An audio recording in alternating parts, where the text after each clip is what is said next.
Sa inyong pag-subscribe at pag-like sa aming channel, kayo ang unang makakatuklas ng mga bagong kuwento ng dilim at liwanag. Kaya't simulan na natin ang kuwento ngayon. Manong, wala po akong dalang pera ngayon. Sa halip, gawin na lang po natin, madaling araw naman, di ba? Noong madaling araw na iyon, sana'y hindi ko na lang sinakay ang pasaherong iyon.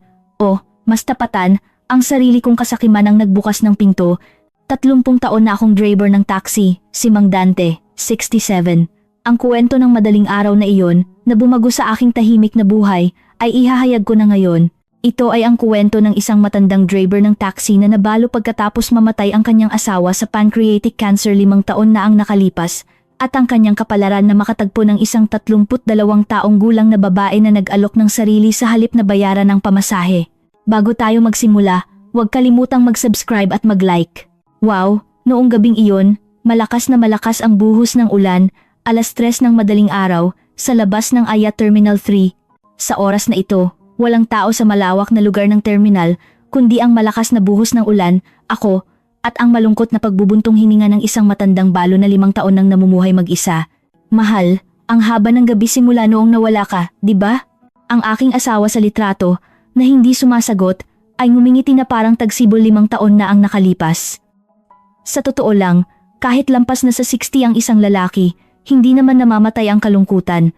Nang mag-isa ako sa loob ng taxi habang umuulan, nilalamig ako, at may bigat sa isang sulok ng dibdib ko, kaya hindi ako makatulog. 5 taon na rin na ang makipot na driver seat na ito ang naging bahay at silid tulugan ko. Sawang-sawa na ako sa kalungkutan. Nang sasandal ako sa manibela at magsindi ng sigarilyo, napansin ko ang isang memo na nakadikit sa dashboard. Target ngayon, I-1000, nakabilog pa sa pulang marker, ngunit ang kita ko sa meter ay I-600 lang. Kulang ng I-400. Kailangan kong magbayad ng boundary na I-800 bago mag-umaga, kung hindi, kukunin ng kumpanya ng taxi ang sasakyan. Ang taxi na ito, na nagsilbing mga paa ko sa loob ng 3 taon, ay kukunin na bukas. Hinak ko ng malalim ang sigarilyo, at ang usok ay nagpainit sa lalamunan ko. Nakakahiya. Dante, lampas 60 na, pero araw-araw na lang ang hanap buhay. Sa labas ng bintana, ang ulan ay tila baliw na bumabagsak, at ang whipper ay sumasayaw kaliwat kanan. Ang tunog ay napakalungkot, na para bang ako na lang ang nag-iisa sa mundo. Ibinaba ko ang sun visor sa tabi ng passenger seat, at nahulog ang litrato ng pamilya. Litrato iyon mahigit 10 taon na ang nakalipas. Kinunan noong pumunta kami sa theme park ako, ang asawa ko, at ang anak kong babae. Noong panahong iyon, masaya kami. Ngunit ngayon, namatay ang asawa ko sa pancreatic cancer, 5 taon na ang nakalipas, at 5 taon na rin akong walang kontak sa anak ko simula noong libing. Ang huling boses ng anak ko ay umuukil-kil pa rin sa tenga ko. Tay, hindi na po ako tatawag, winasak ng kahirapan natin ang buhay ko. Hindi nyo nga po mabayaran ng maayos ang ospital ni nanay. Ang mga salitang iyon ay tumimo sa puso ko, at masakit pa rin hanggang ngayon. Sana'y tulungan ako ng anak kong si Gina, pero wala man lang tawag. Naisip ko, ang isang mahirap na ama ay iniiwan din ng sarili niyang anak. Kahit nakabukas ang heater, malamig pa rin sa loob ng taxi. Hindi lang ito dahil sa lamig mula sa labas, malamig din ang aking puso. 3:20, 3:20, ng madaling araw, sa taxi stand ng NAIA, walang ibang tao bukod sa kotse ko. Lahat sila ay natutulog na kasama ang kanilang mga asawa sa kanilang maiinit na bahay. Pero ako, anong ginagawa ko dito? Sa salamin na may ulan, ang neon sign ng NAIA ay kumikislap na para bang tumatawa sa akin. Oo, Dante, kahit matanda ka na, naglalakbay ka pa rin. Inapakan ko ang sigarilyo at uminom ng kape, pero malamig na pala, puno ng pait ang bibig ko. Sa radyo, may lumalabas na old pop song My Way ni Frank Sinatra. Nang pakinggan ko ang liriko, nalungkot ako. Masasabi ko rin bang nabuhay ako sa sarili kong paraan? Sa tingin ko, hindi. Parang nagtiyaga lang ako sa bawat araw. Isang pasahero na lang, sige. Makakalusot na ako sa araw na ito. Bulong ko, na para bang nagdarasal. Sana'y may sumakay, kahit saan, basta kumita lang ako ng A300. Ting-aling. May tawag. 3:30, 3:03 ng madaling araw, may booking na, pick up, NAIA Terminal 3, destination, BGC, estimated fare, 3325. Mabuti. Makukuha ko na ang target ko. Mabilis akong bumangon, in-start ang makina, at dahan-dahang nagmaneho papunta sa stand. Sobrang lakas ng ulan kaya hindi ko masyadong makita ang harapan. Habang pinapabilis ko ang wiper at naghahanap, nakita ko ang isang taong nakatayo sa ilalim ng streetlight sa malayo. Nang lumapit ako, babae pala. Nakasuot ng pulang coat at itim na miniskirt at nakahawak siya ng isang mataas na sapatos sa kamay niya, nakatapak, nakayapak sa ganitong lamig. Ipinar ko ang kotse at ibinaba ang bintana. Ma'am, kayo po ba ang nag-book ng taxi? Tumango ang babae, binuksan ang likod na pinto, at sumakay. Pagpasok niya sa kotse, may kakaiba akong napansin. Inaasahan kong amoy alak pero kakaiba, may amoy na parang kemikal. Ma'am, sa BGC po, tama? Opo, pakibilisan lang po. Nanginginig ang boses niya, sinulyapan ko siya sa rearview mirror at nakita kong panay ang tingin niya sa labas, mga 30s siya, ang kanyang makeup ay kumalat, itim sa ilalim ng mata at ang labi niya ay kulay asul. Ang buhok niya ay magulo at ang butones ng coat niya ay mali ang pagkakasara, may kakaiba. Lasing ba siya o may nangyari sa kanya? Nang aalis na sana ako, biglang nagsalita ang babae. Manong, may tissue po ba kayo? Meron po. Ibinigay ko sa kanya ang tissue box mula sa passenger seat at nagsimula siyang magpunas ng mukha. Ang puting tissue ay naging itim dahil sa kumalat na makeup at narinig ko ang paghikbi niya, umiiyak pala siya. Hindi na ako nagtanong at tahimik na lang akong nagmaneho. Ang mga pasahero sa madaling araw ay may kani-kanyang kuwento. Trabaho ko lang na ihatid siya ng ligtas. Dahan-dahang tumakbo ang taxi sa daan na may ulan. Wala masyadong kotse sa oras na ito kaya mabilis kaming nakatawid sa tulay. Nakita ko ang buhos ng ulan sa ibabaw ng ilog. Sa radyo, old pop pa rin at sa likod, tanging mahina niyang paghinga ang naririnig. 30 minuto na kaming nagmamaneho nang makita ko ang entrance ng BGC. Ma'am, malapit na po tayo. Saan ko po kayo ibababa? Sa tapat po ng mall. Inihinto ko ang kotse at pinatay ang meter. 3225. Ma'am, 325 po. Narinig ko ang kaluskos mula sa likod. Hinahanap niya ang bag niya, ngunit ang kaluskos ay naging kaba at biglang tumigil, saglit na katahimikan. Manong, opo ma'am? Nanginginig ang boses ng babae. Wala po akong pera ngayon. Ano po? Tiningnan ko siya sa rearview mirror, ipinakita niya ang walang laman na bag, wala talaga, walang wallet, walang card, walang cellphone, tanging lipstick at maliit na salamin lang. Ma'am, huwag po kayong magbiro, kailangan niyo pong magbayad. Hindi ako nagbibiro, wala po talaga. Parang napagpalit ang bag ko, nagsimulang umiyak ang babae. Bumuntong hininga ako, walang pambayad. Sa 67 taon ko at 30 taon bilang driver, ito ang unang beses na nangyari sa akin ito. Kung ganoon, ano pong gagawin natin? Pupunta tayo sa police station para magsumbong. Biglang sumigaw ang babae, nagulat.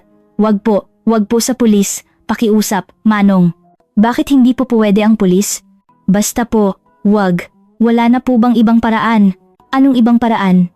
Wala kang pera, wala kang card. Matagal siyang natahimik. Pagkatapos, dahan-dahan siyang tumingala at tumingin sa akin sa rearview mirror. May determinasyon sa mata niya. Manong? Opo. Sa halip, gawin na lang po natin. Madaling araw naman, di ba? Walang makakaalam. Nagtaka ako. Anong sinasabi niya? Magbabayad siya ng pamasahe gamit ang sarili niya. Ano po? Nanginginig ang boses ko. Narinig niyo po ako, di ba? At 300 lang naman, mura na iyon. Saan po tayo pupunta? Sa motel o inn? Ang boses ng babae ay malamig, na para bang sanay na siya. Nagsimulang kumabog ng malakas ang puso ko. Sa totoo lang, hindi ako magsisinungaling, nag-alinlangan ako. 5 taon na. 5 taon simula nang mamatay ang asawa ko, hindi ko pa nahawakan ang kamay ng babae. Gabi-gabi, natutulog ako ng mag-isa sa makipot na silid, at alam mo ba kung gaano kalungkot? Ngayon, ang isang batang babae, na halos kasing edad ng anak ko, ang nag-aalok ng sarili, 300 lang. Kusa na lang lumabas ang salita sa bibig ko. Tumango ang babae. Opo, bilisan na po, ginaw na po ako. Nilunok ko ang laway ko. Nanginginig ang kamay ko, halos hindi ko na mahawakan ang manibela. Hindi. Dante, mag-isip ka. Pero ang kamay ko ay nag-shift na ng gear pa atras. Saan ako pupunta? May motel ba sa malapit? O sa loob ng kotse na lang sa isang liblib na lugar? Napuno ng iba't ibang ideya ang isip ko. 5 taon na. 5 taon na akong hindi nakakita ng babae. At ngayon, isang bata at magandang babae pa. Dahan-dahan kong pinaandar ang kotse. Ma'am, sa liblib na lugar tayo pupunta. Tumango lang ang babae. Nagmaneho ako papunta sa isang eskinita. hindi kalayuan sa BGC, hindi masyadong may kotse dahil sa malakas na ulan. Mayroon lang ilang streetlight kaya madilim. Nagmaneho ako ng matagal at inihinto ang kotse sa isang bakanteng lote sa tabi ng isang construction site. Walang tao sa paligid at walang nakasinding ilaw sa mga gusali. Pinatay ko ang makina at tiningnan siya sa rearview mirror. Kinakalikot na ng babae ang butones ng coat niya. Sandali lang po ma'am. Nanginginig ang boses ko. Ano po? Hindi pa ba tayo magsisimula? Hindi, kasi baka malamig dito. Ayos lang. Sandali lang naman, di ba? Inalis ng babae ang coat niya, isang manipis na blouse lang ang suot niya at nagsimula siyang tanggalin ang mga butones ng blouse. Naramdaman ko ang paglunok ko, 5 taon na akong hindi nakakita ng babae. Kumakabog ang puso ko, pawis ang kamay ko, at nanunuyot ang bibig ko. Gusto niyo po bang buksan ko ang dome light? Tanong niya. Nanginginig ang kamay ko nang buksan ko ang dome light. Ang maliwanag na ilaw ay nagpaliwanag sa loob ng kotse. Tinanggal na ng babae ang blouse niya. May manipis na itim na underwear lang ang natira. Nawalan ako ng hininga. Pero, sa sandaling iyon, sa liwanag, luminaw ang katawan ng babae at nagulat ako, anong mayroon doon? Ang braso ng babae ay puno ng bruises na kulay asul, hindi lang isa, kundi marami. Sa balikat, sa leeg, sa ilalim ng collarbone puro pasa. Hindi lang ito pasa dahil sa pagkakabangga. Malinaw na may bakas ng daliri ng isang tao. Bakas ng pagsakal, bakas ng paghawak sa braso, bakas ng pambubugbog, at nang tingnan ko ang ribs niya, may malaking pasa na parang sinipa. Mayroong bilog na burn mark sa ibaba ng dibdib niya na parang sinunog ng sigarilyo. Nanlaki ang mata ko, agad na nawala ang excitement ko, para akong binuhusan ng malamig na tubig. Ma'am, ano po lahat ito? Nanginginig ang boses ko. Lumingon ang babae. Wala po ito, nabangga lang ako. Nagiging ganito po ba ang nabangga? Binugbog po kayo, di ba? Hindi sumagot ang babae. Ma'am, sino po ang gumawa nito sa inyo? Biglang tumulo ang luha sa mata ng babae. Ang boyfriend ko. Ano po? Binubugbog niya po ako sa loob ng 5 taon. Binugbog niya ako ngayon at pinalaya sa bahay. Kaya hindi ko po nadala ng maayos ang bag ko. Nagsimulang humikbi ang babae. Nakaupo ako ng tulala. Ang lahat ng pagnanasa ko kanina ay nawala na at may isang sulok ng puso ko ang gumuho.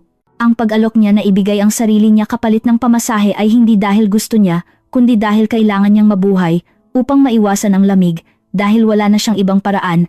Kinuha ko ang coat niya at ibinalik sa balikat niya. Magbihis na po kayo. Opo, hindi na tayo magpapatuloy. Magbihis na po kayo. Bakit po? Kaya ko pong gawin. Huwag na po. Nawala na ang gana ko.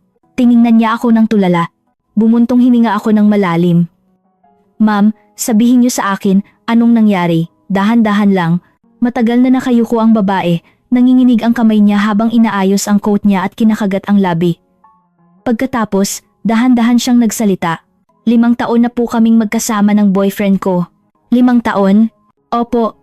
Nagkakilala kami noong ika-4 na taon ko sa college. Noong una, akala ko, mabuti siyang tao. Nanginginig ang boses niya. Pagka-graduate, nagsama na kami. Sa sahod ko, nag-rent kami ng bahay at nagsimula ng buhay. Siya? Wala po siyang trabaho. Noong una, naghahanda daw siya para magtrabaho, pero kalaunan, wala na siyang ginawa kundi maglaro. Bumuntong hininga ako. Kaya, kayo po ang nagtatrabaho para sa inyong dalawa? Opo.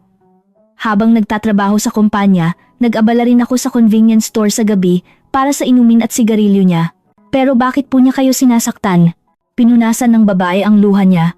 Pag-uwi niya, lasing, naghahanap siya ng dahilan. Ang pagkain, hindi masarap. Ang bahay, madumi. Bakit daw ito lang ang kita ko? Ganyan. At sinasaktan niya po kayo?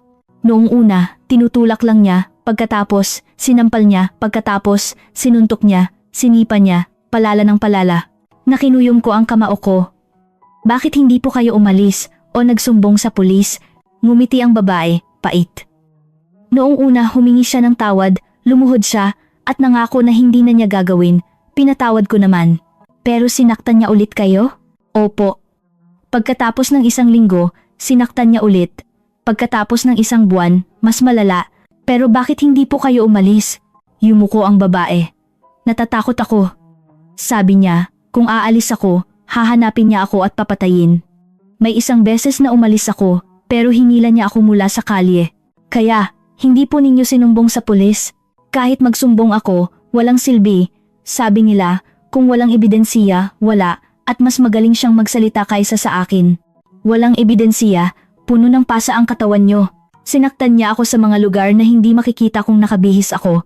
Hindi niya sinaktan ang mukha ko. Kailangan ko pa kasing magtrabaho. Nagngingit-ngit ako, kaya bakit po kayo pinalayas ngayon? Nanginginig ang boses ng babae. Ngayon ko po nakuha ang sweldo ko. Humingi siya ng pera para sa inumin, pero tumanggi ako. Sabi ko, kailangan kong bayaran ang ospital ngayong buwan. Ospital? Opo. Noong nakaraang buwan, sinipan niya ako, kaya nag-crack ang rib ko. Kailangan kong magpa-ospital, pero wala akong pera. Kaya nagalit siya. Opo. Galit na galit siya, kinuha niya ang bag ko, kinuha niya lahat wallet, card, bankbook at itinago. Kinuha rin niya ang cellphone ko at sinira. At pagkatapos, itinulak niya ako palabas ng bahay. Nakakoat lang ako at nilak niya ang pinto. Sabi niya, wag daw akong babalik hanggang bukas. Hanggang bukas? Opo. Sabi niya, bumalik lang daw ako kung magiging sensible na ako at luluhod. Nagalit ako. Sinong walang hiya ang gumagawa nito sa isang tao? Iniling ng babae ang ulo niya. Manong, wag niyo siyang murahin. Kasalanan ko. Anong kasalanan niyo, ma'am? Ako, ang tanga, sa loob ng 5 taon, nagtiis. Sana'y umalis na lang ako noong una. Nagsimulang humagulgol ang babae. Kinuha ko ang tissue at ibinigay sa kanya. Huwag na po kayong umiyak. Ano na pong gagawin ninyo ngayon? Hindi ko po alam. Gusto ko pong tawagan ang kaibigan ko, pero wala akong cellphone at pera. Wala akong mapupuntahan. Babalik po kayo sa lalaking iyon? Umiling ang babae.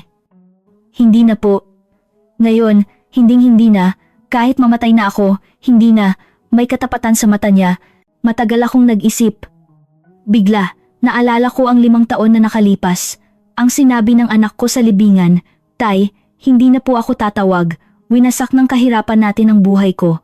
Noong panahong iyon, 27 taong gulang ang anak ko. Ang babaeng ito ay 32, kaya 5 taon lang ang agwat. Paano kung ang anak ko ay nakakilala ng ganitong lalaki at binubugbog? Paano kung ang anak ko ay pinalaya sa bahay sa malamig na gabi at umiiyak sa taxi ng isang estranghero? Naisip ko, sana'y may tumulong sa anak ko. Kinuha ko ang wallet ko. Mayroon doong I-600 na kita ko ngayong araw at mayroon pang I-600 na pambayad ko sa boundary bukas. Kabuo ang I-1,200. Kung ibibigay ko ito, hindi ko na mababayaran ng boundary bukas. Kukunin ng kumpanya ang kotse. Mawawala sa akin ang taxi na nagsilbi sa akin sa loob ng 30 taon. Ngunit ang babaeng ito sa harap ko ay muntik nang mawalan ng mas mahalaga kaysa sa taxi ang buhay niya. Sa ganitong lamig, kung walang pera, baka mamatay siya sa kalye o baka magpakamatay siya sa desperasyon. Kinuha ko ang lahat ng Y1,200 at iniabot sa babae. Ma'am, tanggapin niyo ito. Nagulat ang babae at umiling. Ano po iyan? Ang pamasahe, wag na po. Wala na po ang pamasahe. At gamitin niyo ito para matulog sa isang inn ngayong gabi at tumawag sa kaibigan niyo bukas. Wag po, malaking pera po iyan. Hindi ko po pwedeng tanggapin. Tanggapin niyo po. Kung hindi, magagalit ako. Pero magkano po ito? 1,200? Manong, malaking pera po ito. Ang anak ko ay kasing edad mo. Opo. May anak akong hindi ko na nakakausap sa loob ng 5 taon. Kung nasa ganitong sitwasyon ang anak ko, gusto kong may tumulong sa kanya. Tumulo ang luha ko. Manong, hindi ko po talaga pwedeng tanggapin. Mahirap din po ang buhay niyo. Ayos lang. Tanggapin niyo na lang. Kapag umayos na ang buhay mo, tulungan mo ang mga taong nangangailangan. Nanginginig ang kamay ng babae nang tanggapin niya ang pera. Bigla, sinubukan niyang lumuhod sa loob ng makipot na kotse. Anong ginagawa mo? Tumayo ka. Manong, maraming pong salamat. Hindi ko po kayo makakalimutan habang buhay. Ayos lang, pumunta na tayo sa inn. Saan po mayroon kayong alam? May 24 oras po sa Cubao. Sige po, pumunta tayo doon. In-start ko ulit ang makina.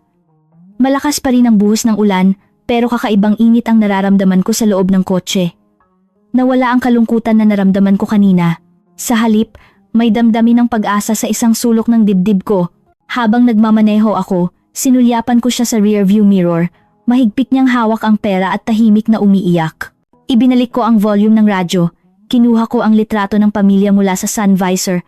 Mahal, tama ba ang ginawa ko? Ang asawa ko sa litrato ay ngumingiti lang. Pero ngayon, Mas maliwanag ang ngiti niya, parang sinasabi niyang, magaling, tama iyan. 40 minuto ang biyahe papuntang Cubao. Sa loob ng kotse, patuloy na umiyak ang babae. Wala akong sinabi, tahimik lang akong nagmaneho. Paminsan-minsan, inaabutan ko lang siya ng tissue. Nakarating kami sa harap ng inn, isang malaking gusali na may maliwanag na ilaw. Dito na po kayo bumaba. Binuksan ng babae ang pinto at bumaba. Pagkatapos, kumatok siya sa bintana. Ibinaba ko ang bintana. Manong, pwede po bang ibigay niyo ang pangalan at phone number niyo? Bakit po? Gusto ko pong bayaran ang utang na loob na ito. Tatawagan ko po kayo kapag umayos na ang buhay ko. Umiling ako. Wag na po. Mabuhay ka lang ng maayos, iyon na ang kabayaran. Manong, pero, huwag na po. Pumasok na po kayo at maligo ng mainit, at tumawag sa kaibigan niyo bukas. Pinunasan ng babae ang luha niya at yumuko. Manong, maraming pong salamat. Hindi ko po kayo makakalimutan habang buhay. Mag-ingat po kayo. Pumasok ang babae sa inn. Sa likod ng salamin, nakita ko siyang kumakaway.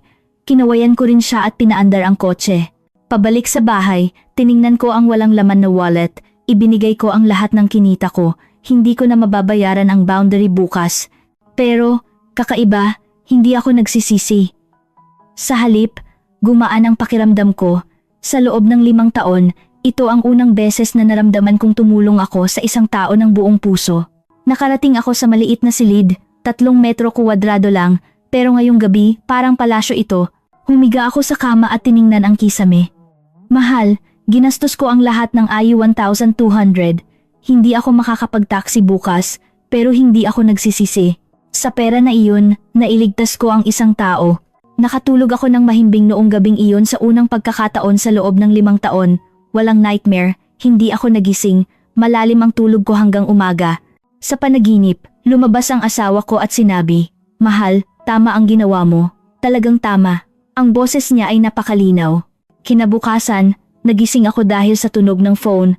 Tawag mula sa kumpanya ng taxi. "Driver, alam mo bang kailangan mong magbayad ng boundary ngayon, di ba?" "Opo, alam ko po. Pero hindi pa pumasok ang report ng kita mo kagabi. Magkano ang kinita mo?" "Iyon po, kagabi." "Medyo. Magkano ang kinita mo?" "Asyesto po." "Ano, A600. Kailangan mong magbayad ng GAW 800, pero A600 lang ang kinita mo?" "Paumanhin po, babayaran ko po sa susunod." "Susunod? Anong klaseng patakaran iyon?" "Pumunta ka sa office bago mag-alas 10, kukunin namin ang sasakyan." Pinatay ang phone. Tiningnan ko ang phone ng tulala. Pagkuha ng sasakyan, ang salitang iyon ay umuukil-kil sa isip ko. Ang taxi na minaneho ko sa loob ng 30 taon ay kukunin na ngayon. Nanginginig ang kamay ko.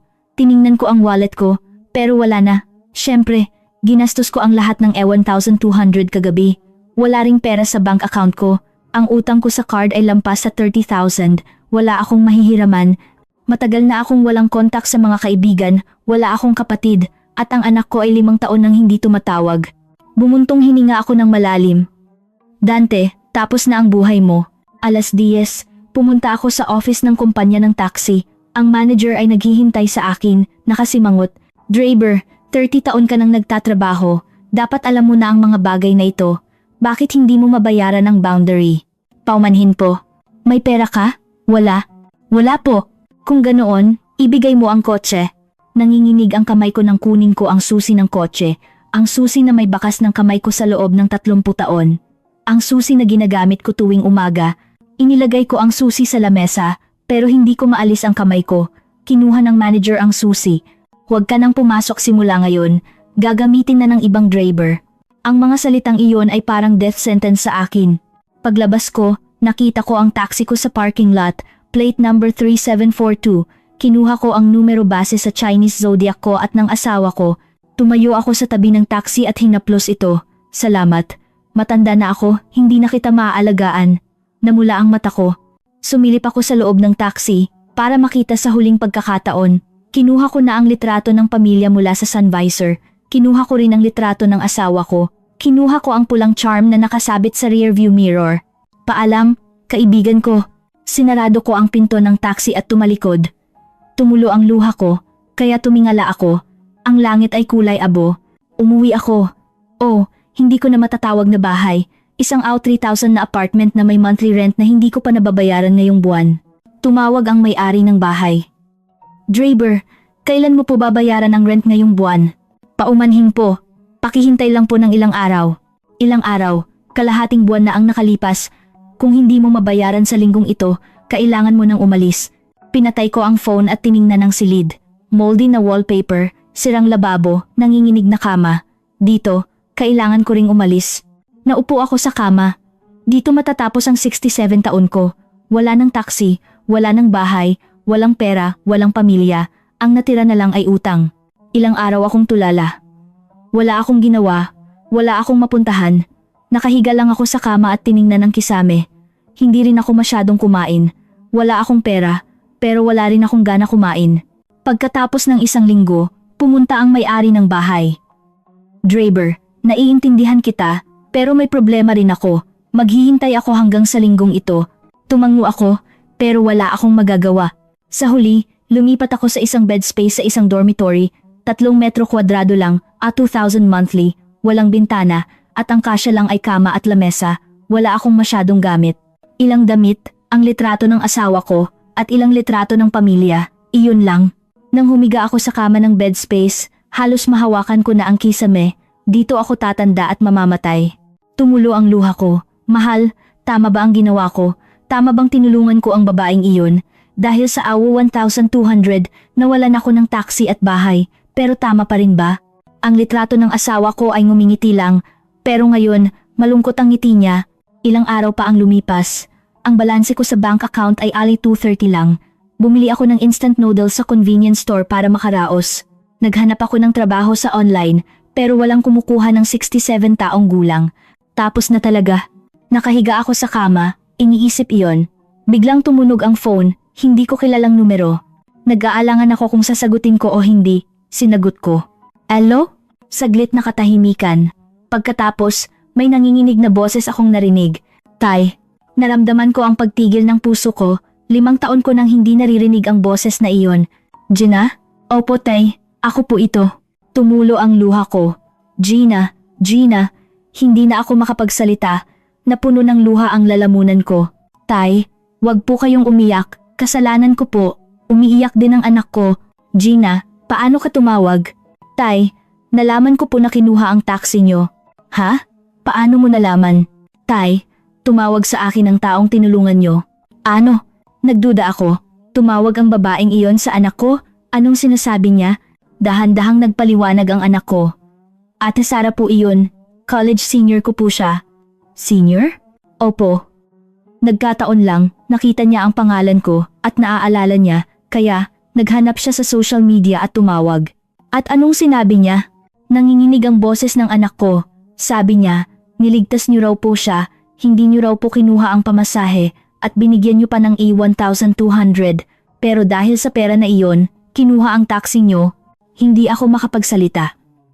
Tinanggihan ko ang contact number pero naghanap pa rin siya sa anak ko. Sabi po ni Ate Sara, naalala niya raw po ang sticker sa kotse niyo, Dante Personal Taxi, Safety First. Iyong sticker po ba iyon? Iyon ang lumang sticker na nakadikit sa loob ng 30 taon. Iyon po ang ginamit niya para hanapin ako. Tinanong niya po ang Taxi Association at ang kumpanya, doon niya nalaman ang tungkol sa inyo. Pagkatapos umiyak ng matagal, nagsalita ang anak ko. Tay, paumanhin po talaga. 5 taon na akong hindi tumatawag at hindi ko po alam na nahihirapan kayo. Ayos lang, Gina. Ayos na ang lahat. Hindi po, hindi pa ayos. Napakasama ko pong anak. Hindi, ako ang dapat humingi ng tawad. Mahirap na ama ako. Tay, wag po kayong magsalita ng ganyan. Umiyak nang umiyak ang anak ko. Umiyak din ako. Ang sama ng loob, kalungkutan, at pagkamis sa loob ng 5 taon ay lumabas sa luha. Pagkatapos naming umiyak, nagsalita ang anak ko. Tay, magkano po ang boundary para makabalik kayo sa taxi? Medyo are 20,000, iyan. Alam ko na po, ibibigay ko po. Ano, saan mo kinuha ang pera? Tay, nakakuha po ako ng trabaho. Trabaho? Opo. Sa isang malaking kumpanya. Ngayon po ang simula ng trabaho ko. Sumigla ang boses ng anak ko. Gina, totoo ba? Opo, totoo po. Kaya, pwede na po kitang alagaan ngayon. Wala akong masabi, puno ng luha ang lalamunan ko. Tay, pupunta po ako bukas, ibabayad ko ang boundary at hahanap ako ng bahay para sa inyo. Gina, aking anak. Salamat, maraming salamat. Tay, ako po ang dapat magpasalamat. Paumanhin po dahil naging masamang anak ako. Pinatay ang phone at matagal akong nakaupo ng tulala. Hindi ako makapaniwala. Tumawag ang anak ko. Nagkaroon siya ng trabaho. Aalagaan niya ako. At lahat ng ito ay dahil sa babaeng tinulungan ko kagabi. 1,200.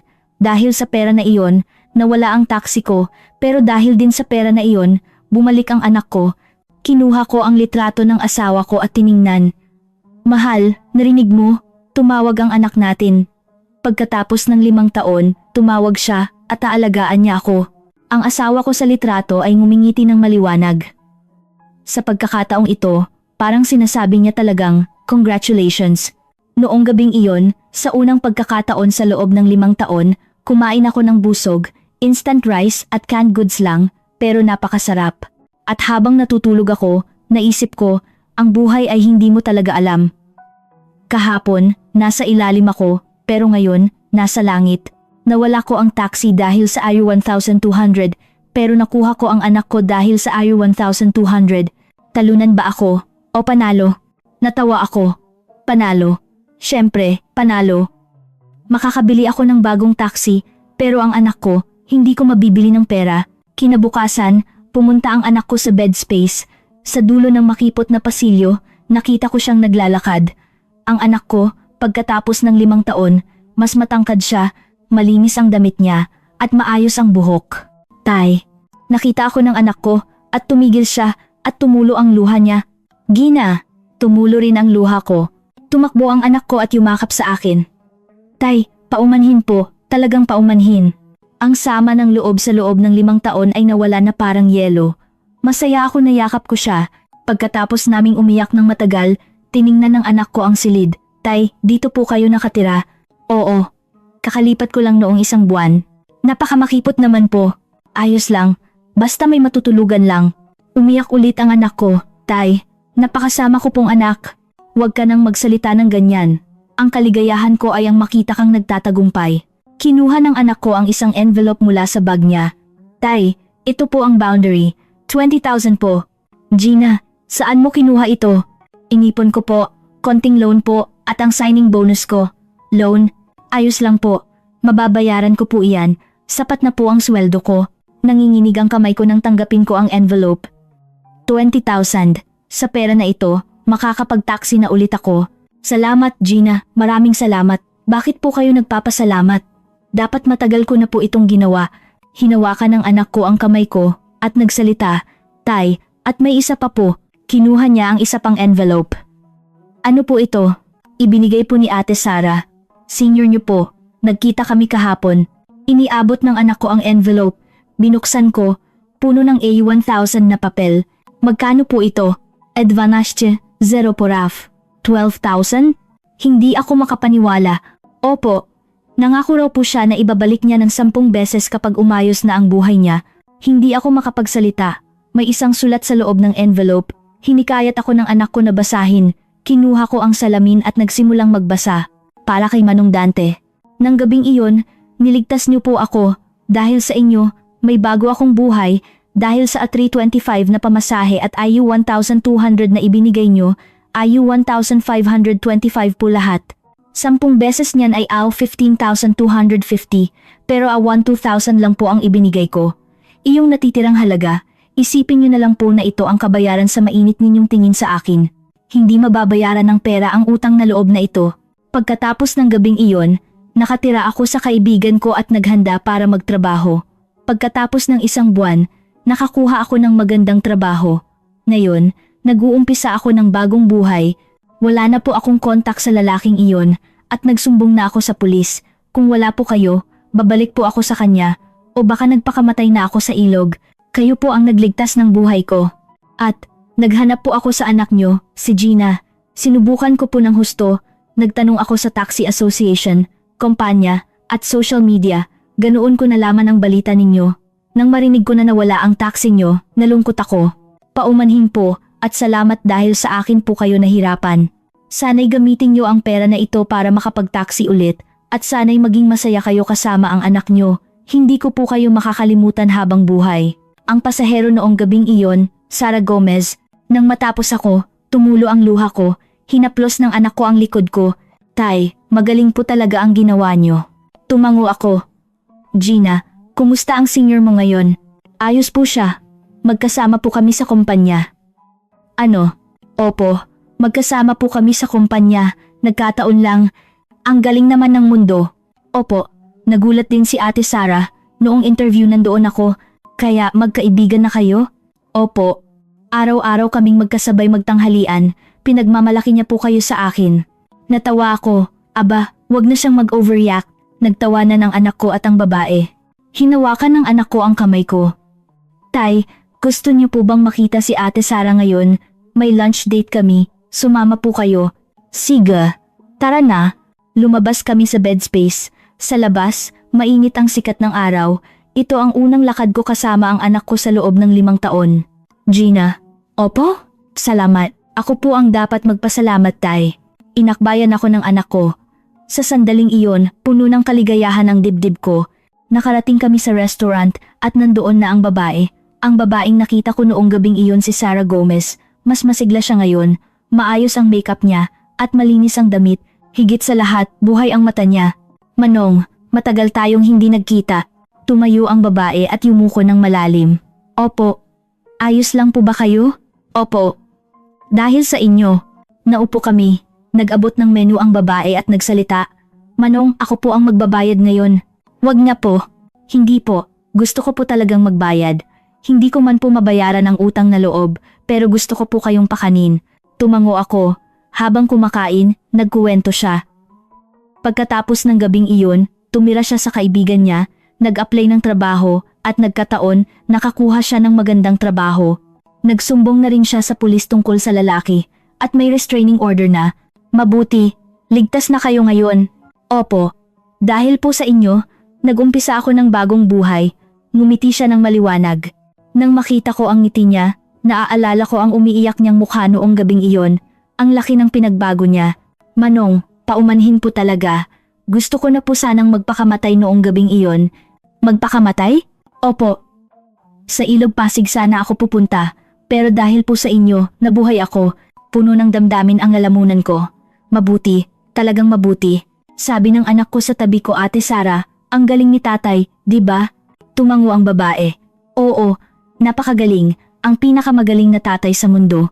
Namula ang mukha ko. Hay, wag kayong mag-overreact.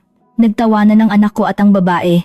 Pagkatapos kumain, lumabas kami. Sabi ng babae, Manong, maging malusog po kayo. Magkikita po ulit tayo. Sige, Sara. Maingat ka rin. Kumaway ang babae, nakangiti, kinawayan ko rin ang anak ko. Pagkatapos umalis ng babae, nagsalita ang anak ko. Tay, sabi po ni Ate Sara, gentleman daw po kayo noong gabing iyon. Gentleman? Opo, sinabi niya po sa akin. Noong nag-alok siya, agad daw po kayong tumanggi. Ah, iyon. Siyempre, hindi ba? Kasing edad mo lang. Inakbayan ako ng anak ko. Tay, ipinagmamalaki ko po na anak niyo ako. Naramdaman ko ang pag-ikot ng luha sa mata ko. Salamat, Gina. Noong gabing iyon, pumunta kami ng anak ko sa kumpanya ng taxi. Ibinayad namin ang at 20,000 at ibinalik sa amin ang kotse. Ang plate number ay ganoon pa rin, 3742. Kumusta ka? Hinaplos ko ang gilid ng taxi. Ngayon, tatakbo na ulit tayo. Ngumiti ang anak ko sa tabi ko. Tay, pero huwag na po kayong magmaneho ng matagal. Bakit? Matanda na, pero malakas pa ako. Umabot lang po kayo hanggang sa susunod na taon. Pagkatapos, ako na po ang bahala sa inyo. Hinaplos ko ang buhok ng anak ko. Sige, alam ko na. Noong gabing iyon, pagkatapos ng mahabang panahon, in-start ko ang taxi. Broom. Ang ingay ng makina ay masarap pakinggan. Ang anak ko ay nakaupo sa passenger seat. Tay, ako po ang unang pasahero nyo. Ngumiti siya. Natawa ako. Oo, ikaw ang unang pasahero ko. Binuksan ko ang meter at nagsimulang magmaneho. Hindi katulad noong gabing umuulan. Ngayon, punong-puno ng bituin ang langit. Sa radyo, may lumalabas na kanta My Way ni Paul Anka. Kinanta ko ang kanta. Nabuhay ako sa sarili kong paraan at hindi ako nagsisisi. Wala talaga akong pinagsisisihan. Nawala ko ang taxi dahil sa IU 1200, pero nakuha ko ang anak ko dahil sa IU 1200 at binago ko ang buhay ng isang tao. Ano pa bang mas magandang investment kaysa dito? Lumipas ang 6 na buwan, tumigil na ako sa pagtataksi, gaya ng ipinangako ko, binilhan ako ng anak ko ng apartment, kaya nakatira na ako ngayon kasama ang anak ko. Maliit lang, 2 kwarto, pero parang palasyo na ito kumpara sa bed space. Tuwing umaga, nagigising ako sa ingay ng anak ko na naghahanda para sa trabaho. Tay, handa na po ang almusal. Si, alam ko na. Pag-upo ko sa lamesa, nandoon ang almusal na inihanda ng anak ko, sinigang, scrambled eggs, at atsara, simple, pero ito ang pinakamasarap na almusal sa mundo. Tay, ano po ang gagawin niyo ngayon? Aba, maglalakad-lakad siguro. Kung naiinip po kayo, pumunta po kayo sa Senior Citizen Center. Maraming programa po doon. Sige, susubukan ko. Pag alis ng anak ko, ako na ang naghuhugas ng plato. Dati, ayaw ko sa ganitong gawain, pero ngayon, masaya ako. Habang naghuhugas ako, tinitingnan ko ang labas, at ang init ng sikat ng araw ay pumapasok. Mahal, ayos lang ang buhay ko. Bulong ko, habang tinitingnan ko ang litrato ng asawa ko na nakasabit sa sala. Sa araw, naglalakad-lakad ako, o pumupunta sa library. Paminsan-minsan, pumupunta ako sa center para maglaro ng chess at sumali sa singing class. Dati, abala ako sa pagtatrabaho, wala akong oras sa mga ganitong bagay, pero ngayon, marami akong oras, at higit sa lahat, hindi ako malungkot. Tuwing gabi, kumakain kami ng dinner ng anak ko pag uwi niya. Ngayon, dumating ang anak ko ng 6:00 ng gabi. Tay, nandito na po ako. Oh, halika, maghugas ka muna. Ako na ang naghahanda ng dinner. Dahil nagtatrabaho ang anak ko, ako ang gumagawa ng gawaing bahay. Nagluto ako ng sinigang, nag-ihaw ng isda, at nag-adobo. Hindi ako magaling, pero pwede na. Wow, tatay, gumagaling na po kayo magluto. Ngumiti ang anak ko. Sabi ko sa'yo. Nagulat din ako. Magkaharap kaming kumain, nagkuwento ang anak ko tungkol sa kumpanya, at ako, tungkol sa chess sa center. Simple lang ang usapan, pero ang pagiging simple na iyon ang kaligayahan. Pagkatapos kumain at naghuhugas ako ng plato, may kumatok. Binuksan ng anak ko ang pinto. Ate Sara, pasok po. Narinig ko ang boses ng babae. Lumabas ako sa sala at nandoon si Sara Gomez. Manong, kumusta po kayo? Oh, Sara, paano ka napunta dito? May housewarming gift po ako para kay Gina. May dala siyang basket ng prutas. Hi, sana'y hindi ka nalang nagdala ng kung ano. Hindi po, nagpapasalamat lang po ako. Naupo kami sa sala. Nagtimpla ng tea ang anak ko. Manong, kumusta po ang buhay niyo ngayon? Ayos lang. Dahil sa inyo, nakatira ako ngayon kasama ang anak ko. Ang galing naman po. Oo naman. Hindi na pwedeng mas maging masaya pa. Ngumiti ng maliwanag ang babae. Ibang-iba siya sa 6 na buwan na nakalipas. Ang mukha niya ay masigla, ang mata niya ay maliwanag, at malakas ang boses niya. Sara, kumusta ka ngayon? Ako, ayos lang. Masaya ang buhay sa kumpanya, at nakukuha ko ang suweldo ko ng tama. Mabuti iyan. Iyong lalaking iyon? Wala na po. May restraining order na, at ligtas na po ako. Talagang mabuti. Sabi ng anak ko sa tabi ko, Tay, may boyfriend na po si Ate Sara ngayon. Ano? Nagulat ako at tiningnan si Sara. Namula ang mukha niya. Opo. Kaibigan ko sa kumpanya, at mabait na tao. Mabuti iyan. Sa pagkakataong ito, sana'y mabuting tao na. Nirerespeto niya ako. Kung ganoon, ayos na, maging masaya ka. Opo, dahil po sa inyo Manong. Tiningnan niya ako ng seryoso. Kung hindi po ninyo ako niligtas noong gabing iyon, hindi ako magiging ganito ngayon. Iniling ko ang kamay ko. Hindi, ikaw ang bumangon sa sarili mo. Hindi po, kayo ang nagbigay ng pagkakataon. Ang 3 kami ay masayang nagtawanan noong gabing iyon. Mga 10:00, tumayo si Sara. Aalis na po ako. Mag-ingat ka. Hinatid namin siya sa pinto. Tiningnan niya ako at nagsalita. Manong, maraming salamat po talaga. Hindi ko po kayo makakalimutan habang buhay. Salamat din. Dahil sa iyo, bumalik ang anak ko. Pareho po tayong masaya. Ngumiti si Sara at kumaway. Sinarado ko ang pinto at nandoon ang anak ko, Tay. Oh, talagang ipinagmamalaki ko po kayo. Hinaplos ko ang buhok ng anak ko. Salamat Gina. Noong gabing iyon, bago matulog, lumabas ako sa balcony. Ang langit ay punong-puno ng bituin. Kinuha ko ang litrato ng asawa ko at tiningnan. Mahal, ayos lang ang buhay ko, di ba? Nawala ko ang taxi dahil sa IU 1,200 pero nakuha ko ang anak ko at binago ko ang buhay ng isang tao. Ano pa bang mas mahalaga kaysa dito? Ang asawa ko sa litrato ay ngumingiti ng maliwanag. Parang sinasabi niya talagang, magaling, talagang magaling. Hinalikan ko ang litrato. Salamat mahal, dahil binantayan mo ako mula sa langit, nabuhay ako ng ganito. Humangin ng bahagya. Parang sumasagot ang asawa ko. Kinabukasan, pag-alis ng anak ko, nagsalita siya. Tay, pupunta po kayo sa center ngayon, di ba? Oo. May chess tournament daw. Go, tatay. Ngumiti ang anak ko at umalis. Tiningnan ko ang pinto at biglang naisip ko. Ang gabing iyon na umuulan sa naiya. Ang babaeng walang pera. Ang alok na ibigay ang sarili niya kapalit ng pamasahe. Kung gumawa ako ng ibang desisyon noong panahong iyon, ano kaya ang mangyayari? Kung nagsumbong ako sa pulis, kung pinalayas ko lang siya, kung tinanggap ko ang alok niya, hindi ko makukuha ang kaligayahan na ito. Ang anak ko, ang kapayapaan, ang mainit na umaga, ang buhay ay sunod-sunod na desisyon.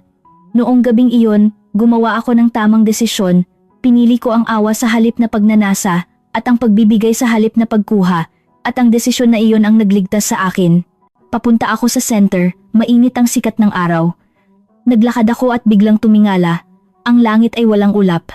Mahal, salamat, binantayan mo ako noong gabing iyon para makagawa ako ng tamang desisyon. Humangin.